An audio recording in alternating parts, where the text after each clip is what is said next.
Assalamualaikum warahmatullahi wabarakatuh. Salam sehat, salam bahagia, salam sejahtera untuk kita semua.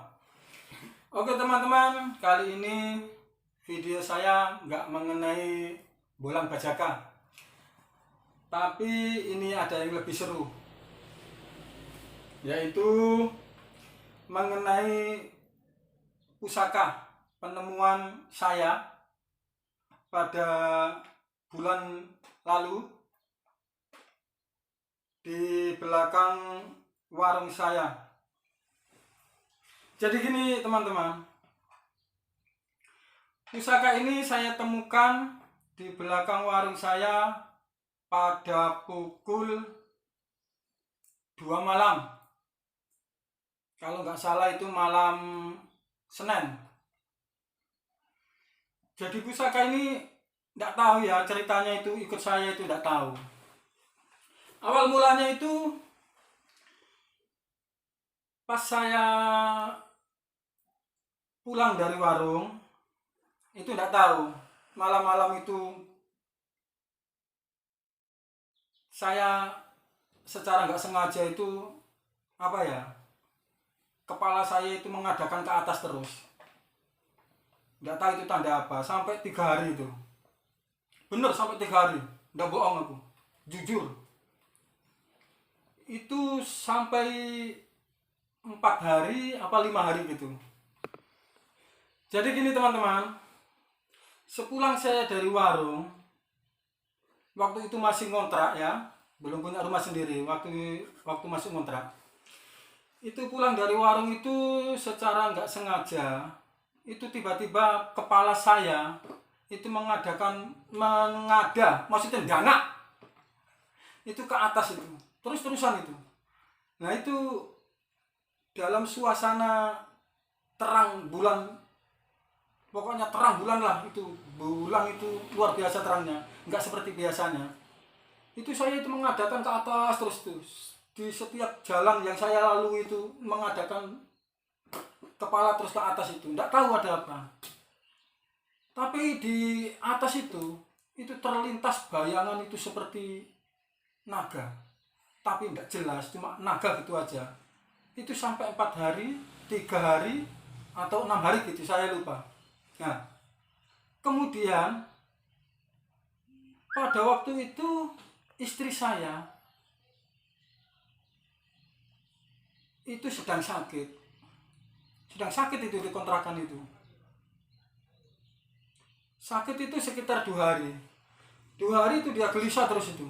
Nah, setelah istri saya sembuh, saya bermimpi disuruh bangunkan orang tapa, tapi tidak tahu itu di mana suruh bangunkan, terus pada waktu apa itu saya tidak jelas. Itu berturut-turut juga itu sampai 3 hari. Nah, pada hari terakhir itu bener-bener itu kejadian luar biasa itu di rumah kontrakan itu. Saya itu digoyang-goyang itu sampai ketakutan tuh saya itu. Jadi saya bilang sama istri saya semalam itu mimpi disuruh bangunkan naga, tapi tidak tahu di mana naga itu. Terus disuruh bangunkan itu jam berapa saya juga tidak tahu. Pokoknya itu mimpi, itu bener mimpi, jujur aku tidak bohong.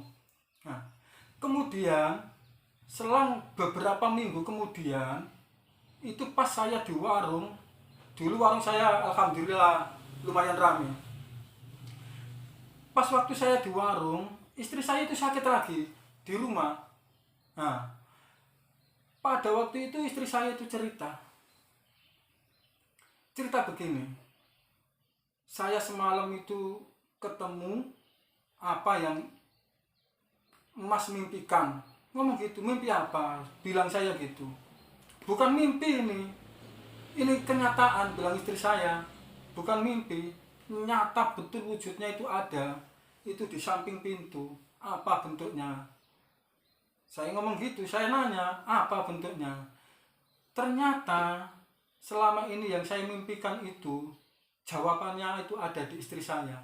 Dia ketemu langsung bentuk yang saya mimpikan itu bukan bentuknya naga, tapi semacam orang tapi masih muda, sekitar umur 30-an, 35-an gitu bilangnya istri saya itu.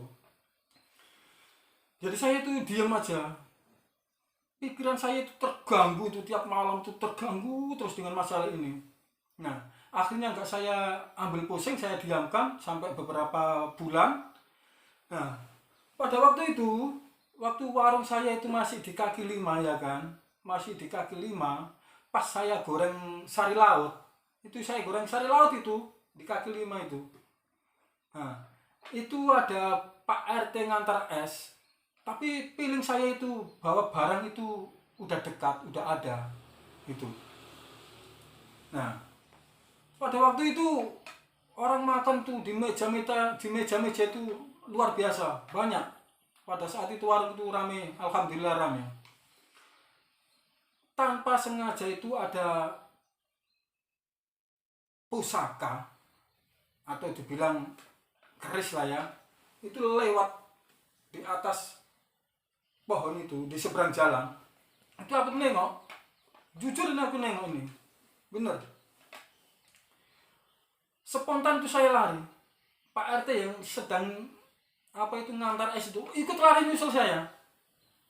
Nah, tempatnya pusaka itu tadi, jatuhnya pusaka itu tadi, banyak lumpurnya, banyak rumput-rumputnya luar biasa itu.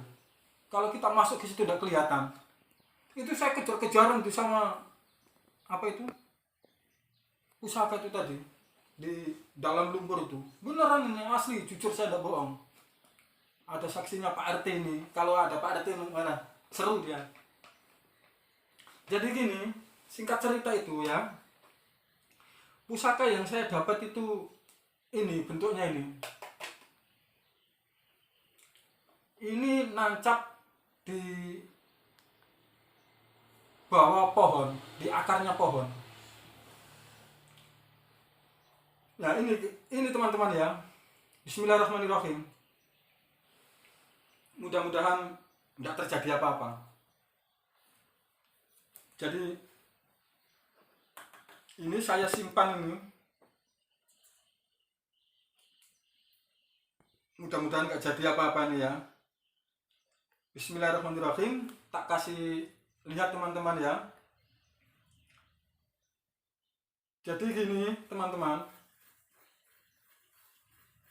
bentuknya itu seperti naga yang dulu pernah saya mimpikan. Saya itu sempat ditanya sama istri saya, itu gimana mimpi kemarin tuh? Sudah ada jawabannya, sudah ketemu, aku bilang gitu. Jadi gini teman-teman ya, Bismillahirrahmanirrahim.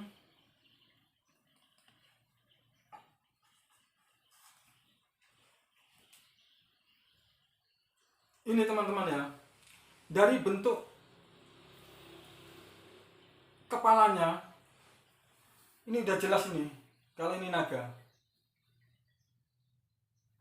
ya kan? Ini itu nancap di bawah akar itu, tinggal ininya aja, semuanya nancap. Itu saya ngambil ini berapa orang ini? 4 orang. Bahkan yang satu itu tidak bisa gerak, saya pun tidak bisa gerak sama sekali itu pada waktu itu. Mau dibopong orang 4, saya tidak mau. Nah setelah ini saya cabut dari pohon, ya kan, saya cabut dari pohon itu, ini tuh lompat, nggak tahu kemana itu, lompat, maksudnya itu lepas dari tangan saya.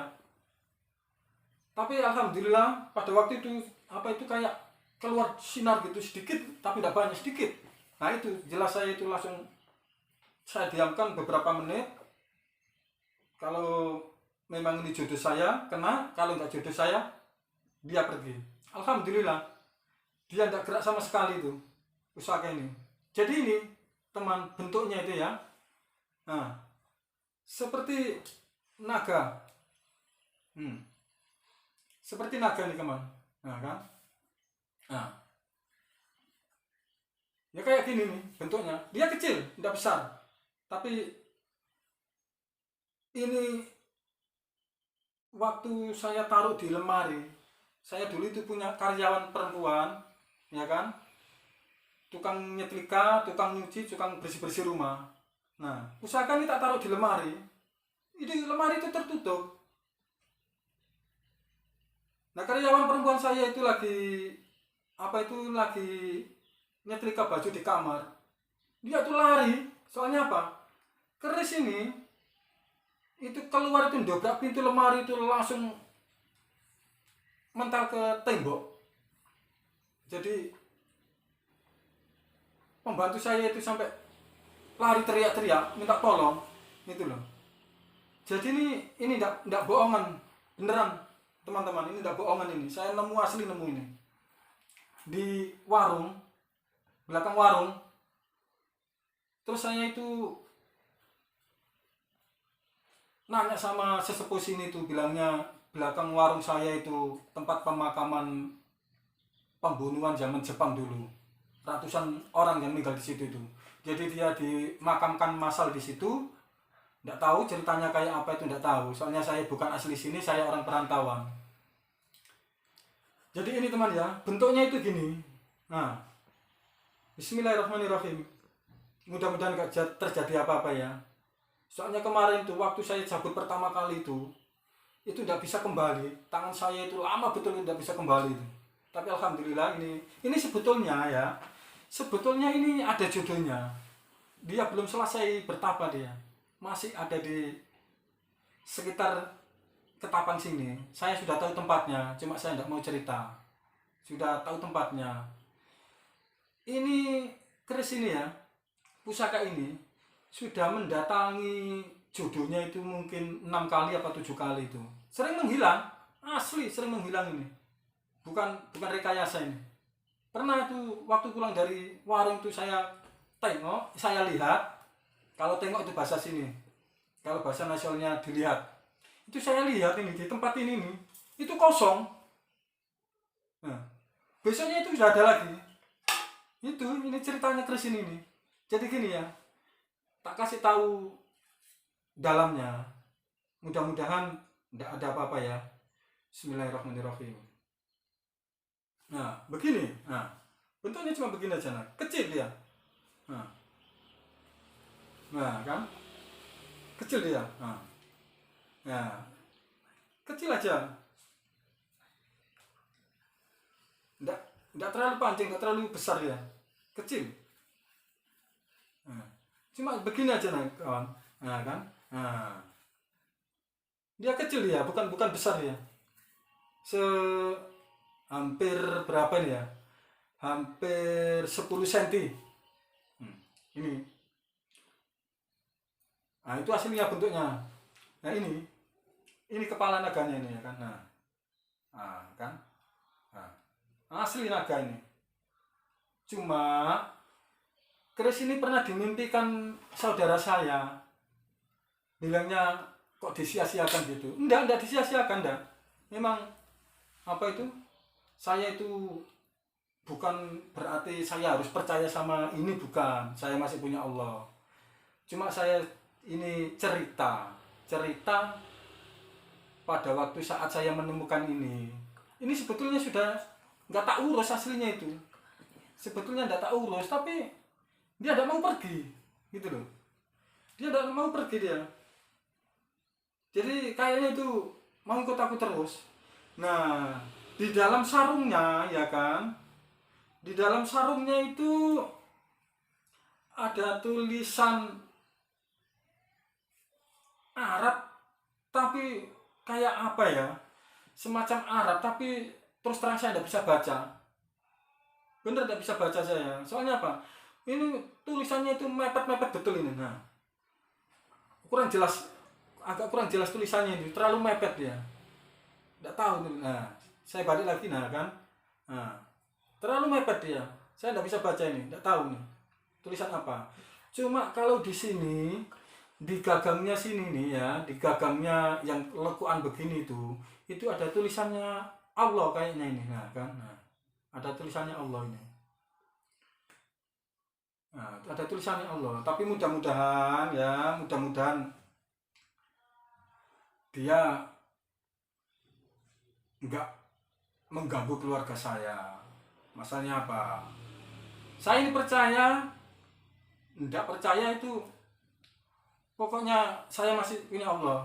Bukan berarti langsung saya harus percaya sama ini gitu, enggak. Kalau dia memang mau ikut saya, maksudnya itu mau tinggal di sini, ya sudah tinggal aja, enggak apa-apa. Yang penting tidak mengganggu, itu aja. Jarang tak urus ini, paling tak lihat itu aja. Tapi kalau masih ibadah itu tetap sama Allah saya, bukan sama dia. Saya ini cuma cerita, singkat cerita asal usul keris ini waktu sebelum saya dapatkan itu ceritanya itu saya disuruh bangunkan orang tapa di kontrakan saya. Jadi gitu aja ya teman, mungkin asal usulnya nanti, ceritanya nanti untuk apa, terus pada tahun berapa itu keris ini saya ini kayaknya tahu. Yang punya itu orang negara mana ini saya tahu. Jadi sekian dulu video dari saya. Besok disambung lagi karena saya mau ada urusan penting juga. Jadi ini sampai di sini aja video saya. Salam sehat, salam bahagia, salam sejahtera untuk kita semua. Udah gitu aja ya teman-teman. Lupa. Bentar.